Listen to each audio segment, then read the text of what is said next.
بات ہو رہی تھی حضرت ابراہیم علیہ السلام کی دعا کی، جب انہوں نے حضرت حاجرہ علیہ السلام اور بیٹے کو یہاں پہ چھوڑا تو اس کے بعد کچھ وقت تک تو اس طرح گزر گیا کہ حضرت حاجرہ کے پاس جو کچھ تھا وہ کھا پی لیا، لیکن پھر سب ختم ہو گیا اور وہ تلاش کے لیے نکلیں، کبھی صفا پر چڑھیں، وہاں پہ پانی کی تلاش کی، کبھی مروہ پر چڑھ کے پانی کی تلاش کیا، بس دونوں پہاڑوں کے درمیان میں دوڑ کر راستہ طے کر رہی تھیں تاکہ حضرت اسماعیل علیہ السلام کو بھی نگاہ میں رکھ سکیں اور پانی بھی تلاش کر سکیں۔ پھر 7 مرتبہ کی دوڑ دھوپ کے بعد جب حضرت حاجرہ علیہ السلام بچے کے پاس آتی ہیں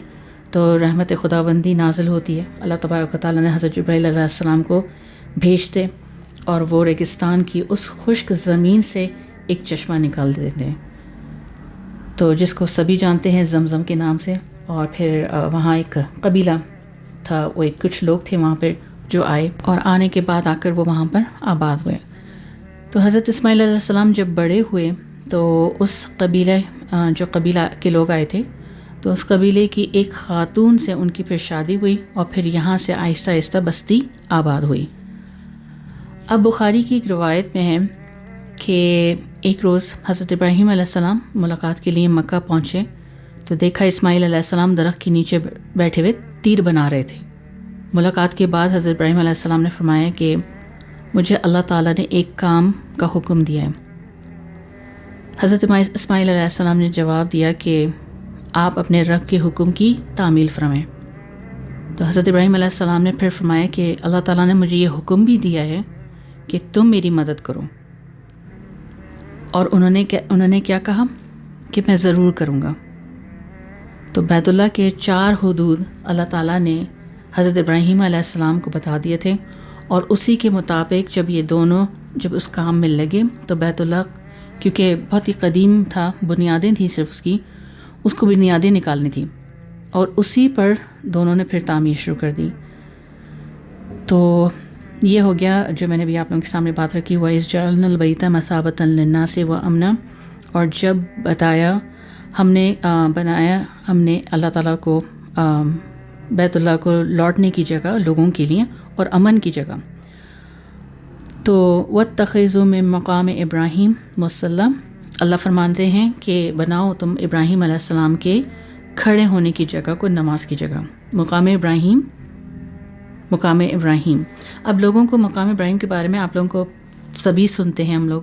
جو حج پہ عمرے پہ جاتے لوگ ہیں تو ہمیں پتہ ہے کہ مقام ابراہیم ہے وہاں پر، لیکن اس کے بارے میں آپ کو بتا دوں کہ مقام ابراہیم سے مراد وہ پتھر ہے جس پہ کھڑے ہو کر حضرت ابراہیم علیہ السلام نے خانہ کعبہ کی چنائی کی، جس کی تعمیر کرتے تھے، اور یہی پتھر ایک لفٹ کی طرح کام دیتا تھا۔ اس پتھر پر حضرت ابراہیم علیہ السلام کے پاؤں کے نشان آج تک موجود ہیں، سب جانتے ہیں، اور خانہ کعبہ کے قریب ہی آج بھی وہ موجود ہے۔ تو اس سے پہلے کیا تھا کہ وہ اس جگہ پہ نہیں تھی بلکہ زمین پر تھا، وہ پھر وہاں سے اٹھا کر اس کو محفوظ کر دیا گیا۔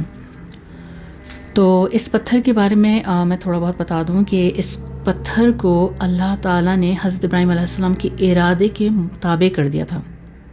جب وہ دائیں یعنی کہ رائٹ سائڈ جانے کا ارادہ کرتے تھے حضرت ابراہیم علیہ السلام، تو وہ پتھر خود بخود آپ کو رائٹ سائڈ پہ لے جاتا تھا۔ جب تعمیر کرتے وقت جب اس کو لیفٹ سائڈ پہ حضرت ابراہیم علیہ السلام کو لے جانا پڑتا تھا تو وہ خود بخود ان کے ارادے کے مطابق لیفٹ پہ چلا جاتا تھا۔ اسی طرح جب وہ اوپر جانا چاہتے تھے، نیچے اترنا چاہتے تھے، تو جیسا حضرت ابراہیم علیہ السلام ارادہ کرتے تھے وہ پتھر ان کے ارادے کے مطابق چلتا تھا۔ تو وہ اس طرح چلتا تھا جیسے کہ لفٹ کی طرح۔ تو کعبے کی تعمیر حضرت ابراہیم علیہ السلام نے، حضرت اسماعیل علیہ السلام، دونوں باپ بیٹے نے مل کر کی،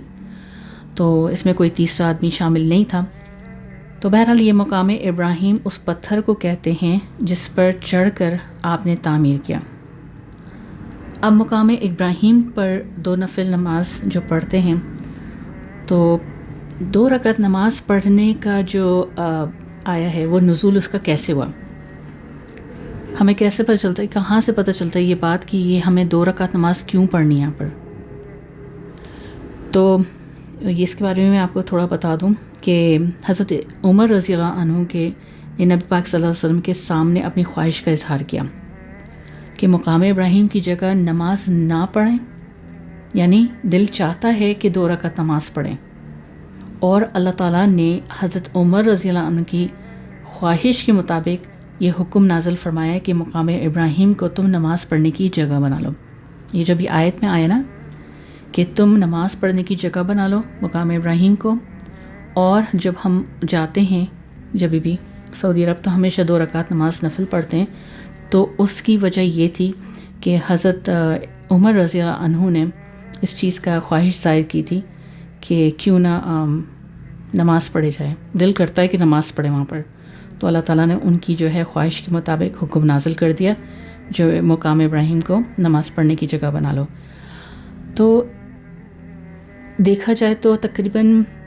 20 یا 21 مقامات ایسے ہیں جن کے مطابق اللہ تعالیٰ نے احکام جو ہیں حضرت عمر رضی اللہ عنہ کی خواہش کے مطابق نازل فرمائیں۔ تو ہو سکتا ہے جیسے جیسے ہم قرآن شریف آگے پڑھیں گے، قرآن کی ترجمہ تفسیر کریں گے، اس میں بھی ضرور آئے گا ذکر، لیکن یہ حقیقت ہے کہ 20 سے 21 مقامات ایسے ہیں جہاں پہ ہمارے اوپر احکامات آئیں حضرت عمر رضی اللہ عنہ کے خواہش کے مطابق۔ تو بہرحال جب آدمی طواف کر کے 7 چکر پورے کرتے ہیں